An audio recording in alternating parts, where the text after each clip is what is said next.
NSS का chapter number जो 16 है ना, वो कम्प्लीटली प्राइवेट कंप्लेंट के ऊपर है, यानी कि कंप्लेंट केस पे है। देखिए, केस जो है, जो भी क्रिमिनल केसेस होते हैं वो दो तरह से फाइल किए जाते हैं। एक तो पुलिस के थ्रू, मतलब पुलिस में एफआईआर हुआ, पुलिस ने अपना इन्वेस्टिगेशन किया, फिर कोर्ट में चार्जशीट फाइल किया, ये एक सिस्टम होता है। एक दूसरा सिस्टम ये भी होता है, चाहे कॉग्नाइजेबल ऑफेंस हो चाहे नॉन कॉग्नाइजेबल ऑफेंस हो, आप डायरेक्टली मैजिस्ट्रेट के पास जाते हैं, मैजिस्ट्रेट को कंप्लेंट देते हैं, मैजिस्ट्रेट स्टेटमेंट लेते हैं, ओथ पे विटनेस को एग्जामिन करते हैं, क्यों कंप्लेनेंट को एग्जामिन करते हैं।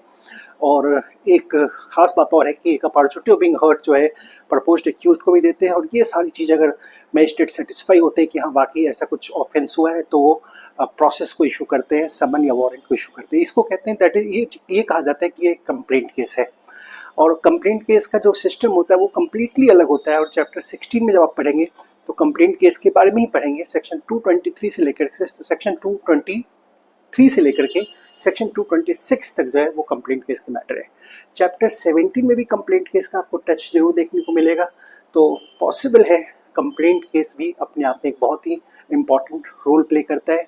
यहाँ पे पुलिस की इंटरवेंशन तो नहीं होती है, लेकिन हाँ ऐसा जरूर है कि कोर्ट अपने लेवल पे केसेस को देखती है। एक बात इसमें बड़ी नई आई है कि पहले के समय में जब सीआरपीसी रिजीम था, उसमें मैजिस्ट्रेट जो है एक्यूज्ड को, प्रपोज्ड एक्यूज्ड को बिना अपॉर्चुनिटी ऑफ बीइंग हर्ड दिए जो है ऑफेंस के कॉग्निजेंस लेते थे। सिंपली बातें वो सुनते थे, सिर्फ कंप्लेंट की बातों को सुनते थे, एविडेंस को एग्जामिन करते थे, ओथ पे एग्जामिन करते थे और ऑफेंस की कॉग्निजेंस लिया करते थे। लेकिन आज के डेट जब बीएनएसएस आया है, उसमें एक बात ऐड की गई है कि हाँ, एक्यूज्ड जो प्रपोज्ड एक्यूज्ड है उस केस पे, उसको एक नोटिस जरूर देंगे और उसको भी अपॉर्चुनिटी ऑफ बीइंग हर्ड देने के बाद ही जो है ऑफेंस की कॉग्निजेंस ली जाएगी।